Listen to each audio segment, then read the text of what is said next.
If you genuinely prefer spending your evening at home rather than going out, and you feel more energized by solitude than social events, there's a specific psychological profile that explains why your brain finds home-based activities more rewarding than most people realize is possible. You're not antisocial, and you're not missing out. You possess what researchers call environmental comfort optimization. Your nervous system has learned that controlled, familiar environments provide the ideal conditions for your mental and emotional well-being. This isn't avoidance or laziness. It's your brain recognizing that home offers something most social environments can't: complete psychological safety and authentic self-expression. If this already feels familiar, subscribing helps you understand patterns most people never stop to examine. Behavioral studies indicate that Dr. Elaine Aron's research on highly sensitive people and Dr. Susan Cain's studies on introversion show that individuals who prefer home environments often have what psychologists term high environmental sensitivity. Their nervous systems process external stimuli more intensely than average. Research suggests that roughly 20–25% of people have this introvert personality trait, but social expectations often make them feel like their homebody lifestyle preference is somehow deficient rather than different. The first thing that sets you apart is your relationship with environmental control. While most people can adapt to various social settings without much thought, you're acutely aware of how different environments affect your mental state. Loud restaurants drain your social energy, crowded events overstimulate your senses, and unfamiliar spaces require conscious effort to navigate comfortably.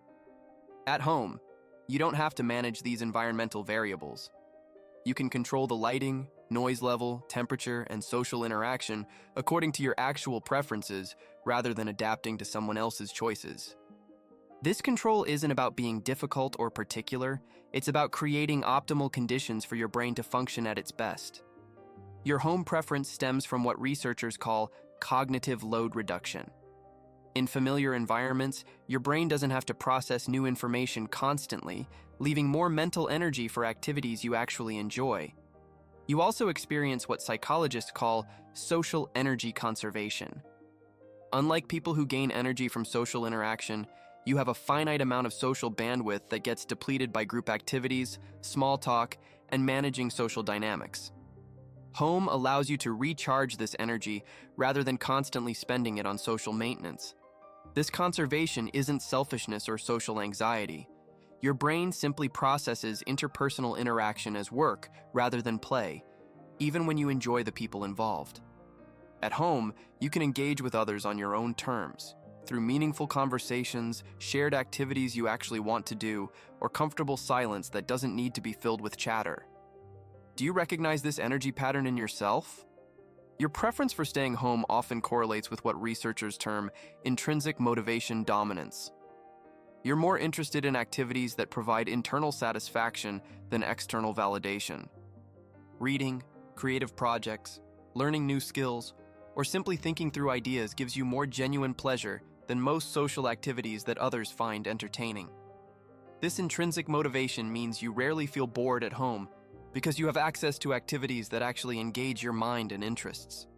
While others might need external stimulation or social interaction to feel entertained, you can generate your own engagement through pursuits that match your authentic preferences and alone time benefits. Have you ever noticed that you can spend hours at home without feeling restless, while others seem to need constant activity or social contact to feel satisfied? Here's something most people don't understand. Individuals who love staying home often have what psychologists call depth processing preference.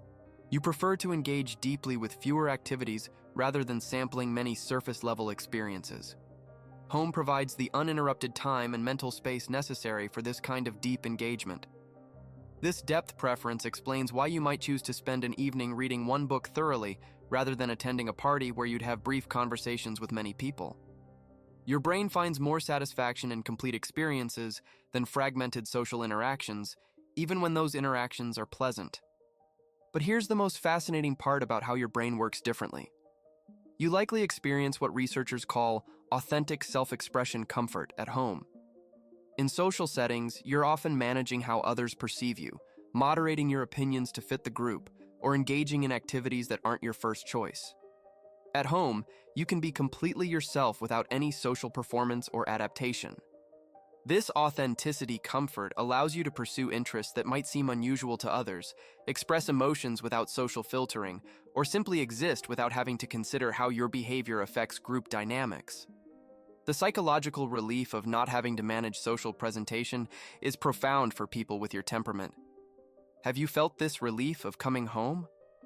Many people who prefer staying home describe feeling like they can finally breathe when they close their front door. This isn't about escaping people you don't like. It's about returning to an environment where you don't have to translate between your internal experience and social expectations. Your home preference also reflects what psychologists call stimulation optimization. You've learned exactly how much sensory and social input you need to feel engaged without becoming overwhelmed. Most social environments provide either too much stimulation, loud, crowded, chaotic, or the wrong kind of stimulation, superficial, performative, energy draining. At home, you can calibrate your stimulation level precisely. You can have music or silence, bright lights or dim lighting, social interaction or solitude, physical activity or mental engagement, all according to what actually serves your well-being rather than what's socially expected. Think about how different you feel after a night out versus a night in that you genuinely enjoyed. Your love of staying home often includes what researchers term creative space utilization. You use your home environment to support activities and interests that require sustained attention and personal investment. Whether that's cooking elaborate meals, working on projects, learning new skills, or simply having uninterrupted time to think, home provides the psychological container for meaningful engagement. This utilization goes beyond just having physical space.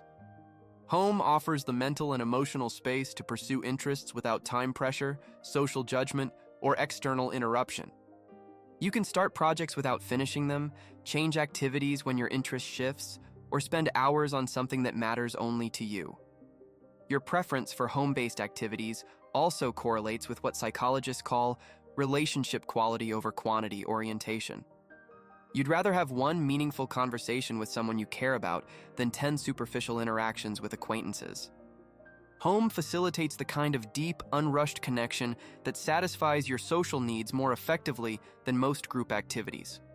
This quality orientation means that your social life might look limited to others, but it actually provides more genuine satisfaction because it aligns with how you naturally prefer to connect with people. None of this is random. It's a consistent psychological pattern that reflects your brain's sophisticated understanding of what environments and activities actually support your well-being. Your love of staying home isn't social avoidance. It's environmental wisdom that prioritizes your authentic needs over social expectations. Understanding this about yourself explains why you feel drained after activities that others find energizing, why you need recovery time after social events even when you enjoyed them, and why some of your most satisfying experiences happen in the comfort and control of your own space. Your home preference isn't a limitation. It's a form of self-knowledge that allows you to create the conditions for your best life. If this helped you understand yourself more clearly, subscribing supports deeper explorations like this. Your preference for staying home isn't about missing out on life. It's about knowing where and how you experience life most authentically and fully.